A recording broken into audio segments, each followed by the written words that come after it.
Assalamualaikum warahmatullahi wabarakatuh. Saya Azata Nafitasari dari kelas 11 MIA 2 akan menjelaskan materi tentang mekanisme transfer membran. Mekanisme transfer membran terbagi menjadi dua, yaitu ada transfer pasif dan transfer aktif. Yang pertama yang akan saya jelaskan adalah transfer pasif.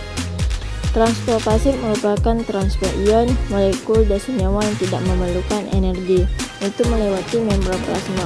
Transfer pasif mencakup tiga, yaitu osmosis, difusi, dan difusi terfasilitasi. Sebagai berikut. Yang pertama adalah difusi. Difusi adalah peristiwa mengalirnya suatu zat dalam pelarut dari bagian berkonsentrasi tinggi ke bagian yang berkonsentrasi rendah. Perbedaan konsentrasi yang ada pada dua larutan disebut gradien konsentrasi. Difusi akan terus terjadi hingga seluruh partikel tersebar luas secara merata atau mencapai keadaan kesetimbangan di mana perpindahan molekul tetap terjadi walaupun tidak ada perbedaan konsentrasi.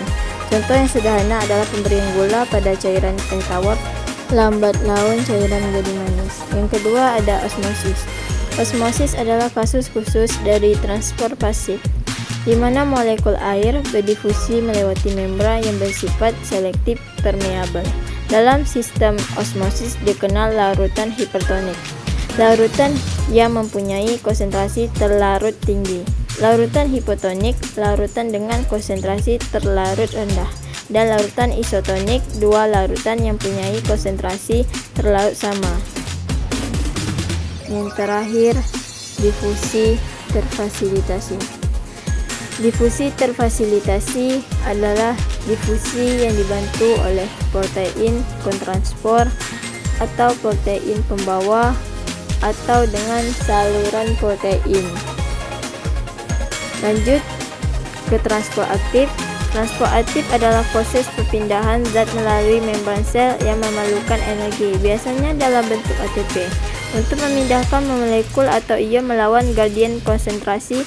Artinya transfer ini terjadi dari daerah dengan konsentrasi rendah ke daerah dengan konsentrasi tinggi. Proses ini penting untuk menjaga keseimbangan ion dan zat di dalam sel, serta mendukung berbagai fungsi seluler. Transfer aktif mencakup dari 4 bagian. Yang pertama ada kontransfer. Kontransfer adalah proses transfer aktif sekunder yang memindahkan zat melawan gradien konsentrasi dengan memanfaatkan energi dari gradien ion. 2. Eksositosis. Eksositosis adalah proses pengeluaran zat dari dalam sel keluar sel melalui vesikel yang bergabung dengan membran sel. Ketiga ada endositosis, adalah proses pengambilan zat ke dalam sel dengan membentuk vesikel dari membran sel. Yang keempat ada pompa ion. Pompa ion adalah mekanisme transfer aktif yang memindahkan ion melawan gradien konsentrasi dengan menggunakan energi dari ATP.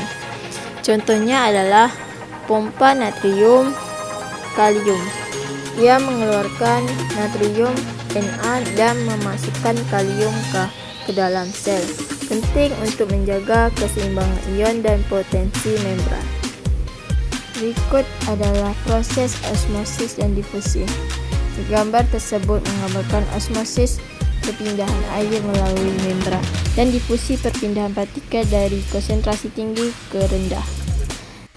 Sekian, terima kasih. Assalamualaikum warahmatullahi wabarakatuh.